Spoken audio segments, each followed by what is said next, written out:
কবর এমন কঠিন জায়গার নাম, আমি বলো একাকিত্বের ঘর, আর আমি বলো অন্ধকারের ঘর। ও আনা বাইতুদ্দুর, আমি বড় কিড়া মাকড়ার ঘর, সাপ বিচ্ছুর ঘর। খবরদার খবরদার যুবক, ওরে আল্লাহর বান্দারা, কবর যেন বলতে থাকে, এ আল্লাহ পাকের বান্দা বান্দিরা, আমার পেটের ভিতরে আসার আগে আগেই ভালো আমল করে আমার ভেতরে এসো।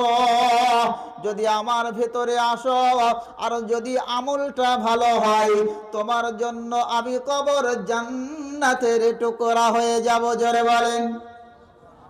আল্লাহ রসুলের হাদিস, ইন্নামাল কবরু রাউযাতুম মিন রিয়াজিল জান্নাহ।